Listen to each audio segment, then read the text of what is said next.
My name is David, and today I'm going to share with you a story that has haunted me for years. This isn't a tale passed down through generations or an urban legend from some far-off land. This is my story, a true story, one that has left an indelible mark on my soul. It all began when I moved into an old house on the outskirts of a small town. This house, known locally as Blackwood House, had a dark history, but I was unaware of its sinister reputation when I bought it. The house was a Victorian-era mansion, beautiful but in desperate need of repairs. It had been on the market 4 years, and I got it for a steal. I thought I was lucky. The first few weeks were uneventful, filled with the excitement of moving in and the chaos of renovations. But soon, strange things started happening. It began with small, almost unnoticeable events. I would hear faint footsteps in the hallway at night, doors would creak open on their own, and I would often find objects moved from where I had left them.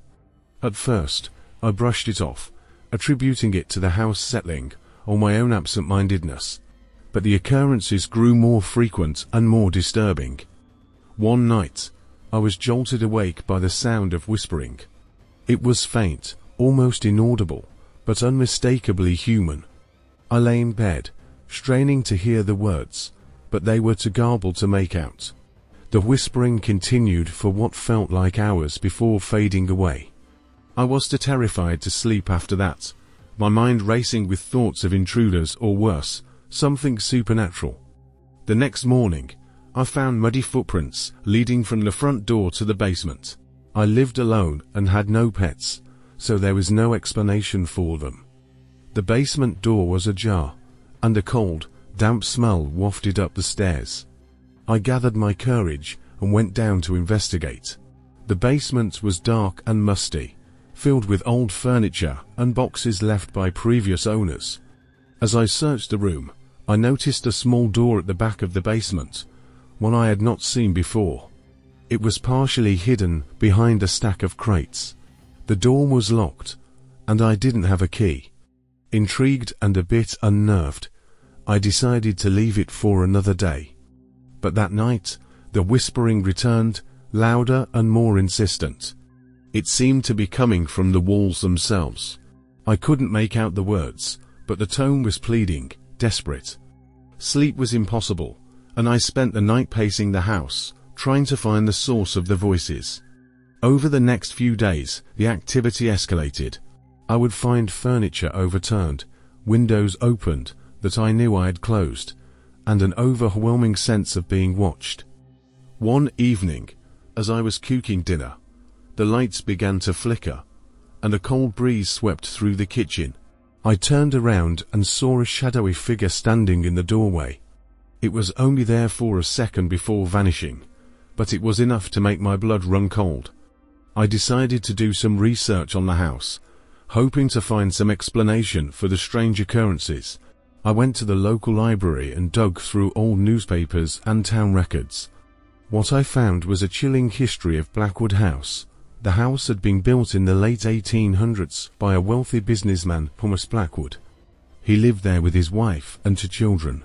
According to the records, Thomas was a cruel and abusive man, and his family suffered greatly at his hands. One night, in a fit of rage, Thomas murdered his wife and children before taking his own life.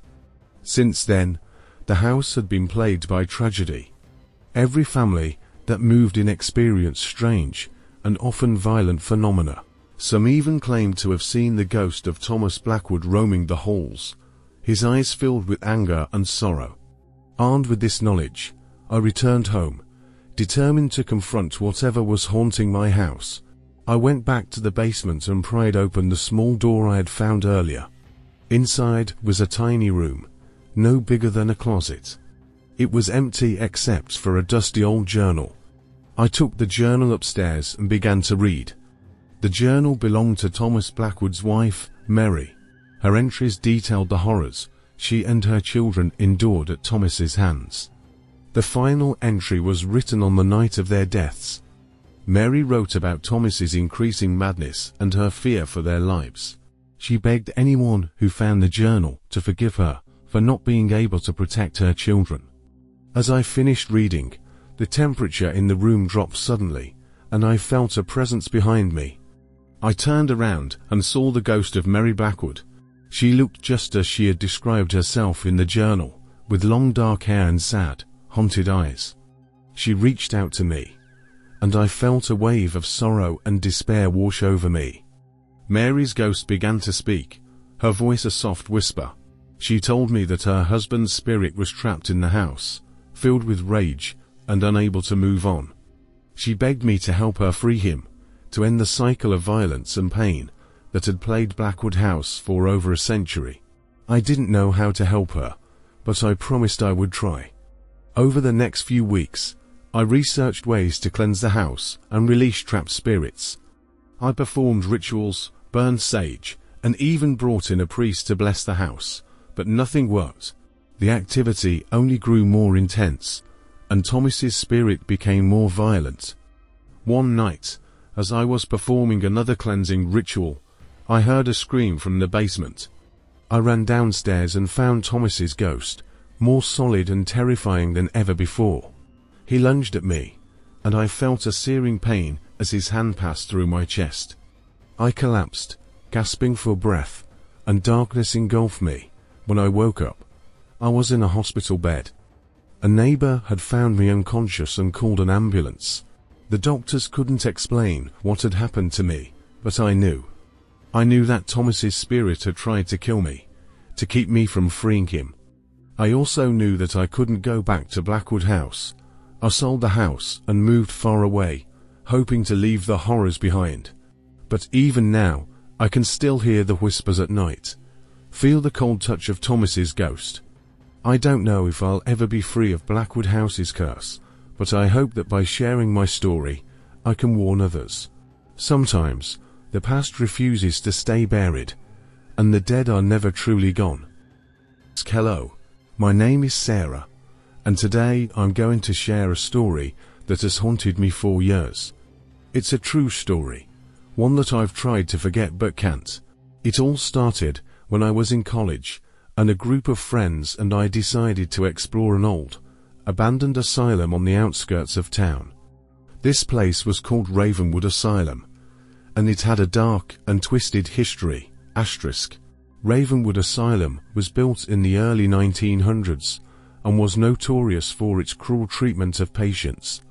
Stories of abuse, neglect, and inhumane experiments were common, and it was said that many patients never left the asylum alive.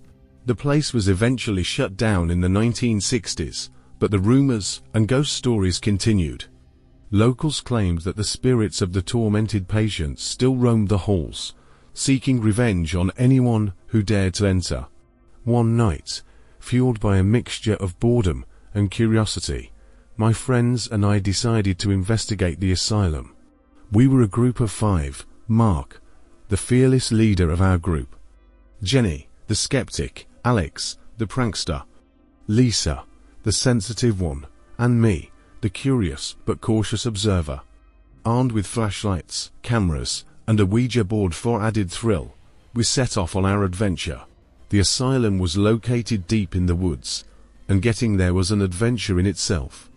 The building was a massive, decaying structure, with broken windows and overgrown ivy covering the walls. As we approached, a sense of unease settled over us. Despite our bravado, we couldn't shake the feeling that we were being watched. We entered through a side door that had been pried open, stepping into a dark and musty hallway. The air was thick with the smell of mold and decay. Our flashlights barely penetrated the darkness, casting eerie shadows on the walls. The silence was oppressive, broken only by the occasional creak of the floorboards or distant rustling sounds. As we explored, we came across old medical equipment, rusted and covered in dust. There were patient records scattered on the floor, detailing the gruesome treatments they had endured. Jenny, ever the skeptic, laughed it off, saying it was all just old papers and junk. But Lisa was visibly shaken, her face pale and her hands trembling. We made our way to the central courtyard, where we set up the Ouija board. It was a cold, moonlit night, and the atmosphere was thick with tension. We gathered around the board, placing our fingers lightly on the planchette. Mark began to ask questions, trying to communicate with any spirits that might be present. At first, nothing happened. The planchette remained still, and we started to relax, thinking it was all just a silly game. But then, slowly, the planchette began to move. It spelled out a single word: help. We exchanged nervous glances, unsure if one of us was moving it as a joke. Mark asked who needed help, and the planchette moved again, spelling out Ella. Lisa gasped, her eyes wide with fear. She said she felt a cold hand brush against her arm. We all laughed nervously, trying to reassure her that it was just her imagination. But then the planchette moved again, faster this time, spelling out, she's here. The temperature dropped suddenly, and we could see our breath in the air. We heard a noise from the hallway, a soft, shuffling sound.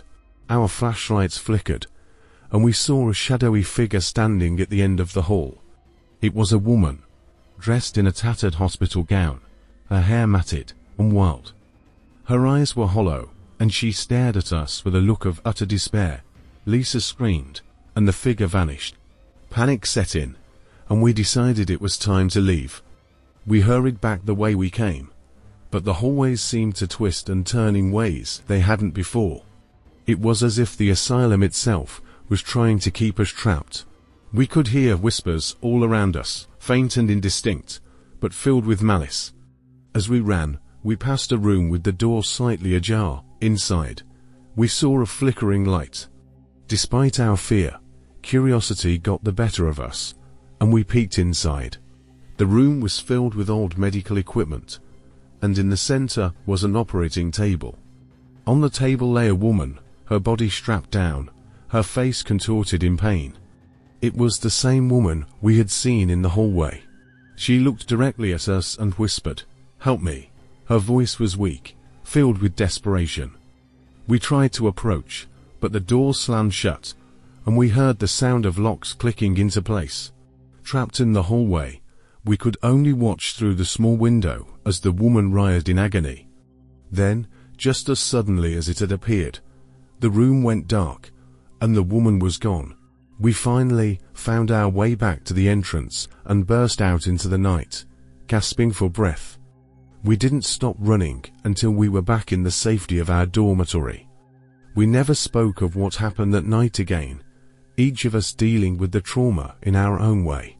Lisa, in particular, was never the same. She would often wake up screaming in the middle of the night, claiming she saw the woman from the asylum standing at the foot of her bed. Years have passed, but the memories of Ravenwood Asylum still haunt me. I often wonder who Ella was and what horrors she endured in that place. I can't shake the feeling that by entering the asylum, we somehow disturbed her restless spirit. And now, every time I hear a whisper in the dark or feel a cold breeze on a still night, I remember that terrible night and the tormented soul we encountered. Ravenwood Asylum may be abandoned, but the spirits of the past are never truly gone. Hello, everyone, and today I'm going to tell you about an experience that changed my life forever. It's a true story, and it's one that still sends shivers down my spine every time I think about it. This story begins when I was a teenager, living in a small town not far from a place called Silent Hill. No, not the fictional town from the movies and video games, but a real, abandoned mining town that was said to be haunted. Silent Hill was a place shrouded in mystery and fear. The town had been evacuated decades ago after a fire broke out in the coal mines beneath it. The fire continued to burn underground, creating sinkholes and releasing toxic gases. The entire area was deemed uninhabitable, and the residents were forced to leave. Since then, the town had become the stuff of legends and ghost stories. My friends and I, being adventurous and foolish teenagers, decided to visit Silent Hill one weekend. There were 5 of us: Tom, the thrill seeker; Emily, the skeptic; Jason, the prankster; Rachel, the cautious one, and me, the one with a strange fascination for the paranormal. We thought it would be fun to explore the deserted town and maybe scare ourselves a little. We set out on a bright Saturday morning, armed with flashlights, cameras, and a sense of excitement. The drive to Silent Hill was eerie, the road winding through dense forests and fog-covered hills.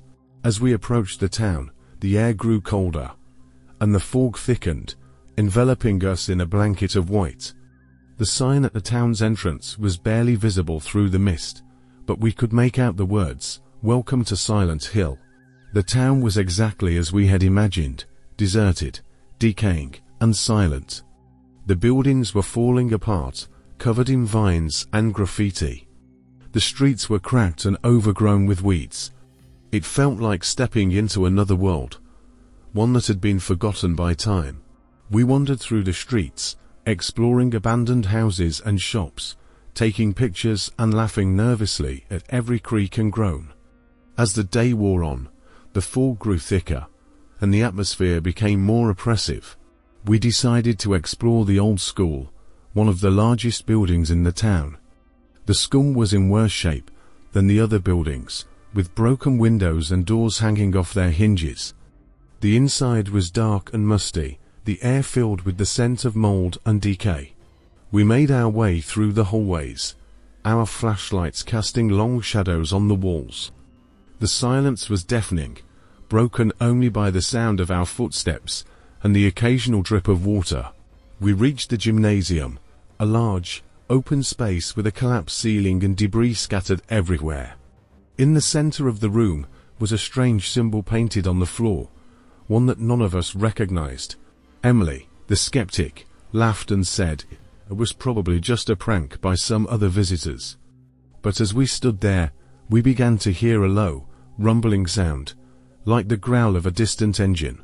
The ground beneath us started to tremble, and we felt a cold breeze sweep through the room. The fog outside seemed to press against the windows, growing denser and more menacing. Suddenly, the temperature dropped, and our breath turned to mist in the air. We heard footsteps, echoing through the halls, getting closer and closer. Panic set in, and we decided it was time to leave. We ran back the way we came, but the hallways seemed to twist and change, leading us in circles. The footsteps were right behind us now, heavy and deliberate. We burst out of the school, gasping for breath, and stumbled into the street. The fog was so thick we could barely see a few feet in front of us. The town was eerily silent, the only sound our frantic breathing. We heard a distant, haunting melody, like a music box playing an old, forgotten tune. It seemed to be coming from the church at the center of town. Against our better judgment, we decided to investigate. The church was in better condition than the other buildings, its steeple reaching up into the fog. The doors were slightly ajar, and we pushed them open, stepping into the dark, cavernous interior. The music grew louder, echoing off the walls, and we saw a faint light coming from the altar. As we approached, we saw a figure standing there, dressed in old-fashioned clothing. It was a woman, her face obscured by a veil. She was holding a music box, turning the handle slowly. She looked up as we entered, and I felt a chill run down my spine. Her eyes were empty, black voids that seemed to draw us in. She began to speak, her voice a whisper that filled the room. She told us that we had trespassed into a place we did not understand, a place where the souls of the damned were trapped. She warned us to leave before it was too late, before we became trapped as well. As she spoke, the ground began to shake, and we heard the sound of something large and heavy moving beneath us. We turned and ran, the woman's laughter echoing in our ears. The church doors slammed shut behind us, and we sprinted through the fog, desperate to find our way out of the town. The fog seemed to cling to us, slowing us down, and we could hear whispers all around us, faint and indistinct. The ground trembled, and we saw cracks forming in the streets, glowing with an eerie, red light. We finally reached the edge of town, the sign barely visible through the fog. As we crossed the boundary, The fog lifted, and the air grew warmer. We collapsed on the ground, exhausted and terrified, and looked back at the town. The fog still hung over Silent Hill, thick and impenetrable, hiding its secrets from the world. We never spoke of what happened that day, each of us dealing with the experience in our own way. I still have nightmares about that town, about the woman in the church and the whispers in the fog. I often wonder what would have happened if we hadn't escaped, if we had become trapped in that cursed place. Silent Hill may be abandoned, but its darkness still lingers, waiting for the next group of foolish adventurers to stumble into its grasp.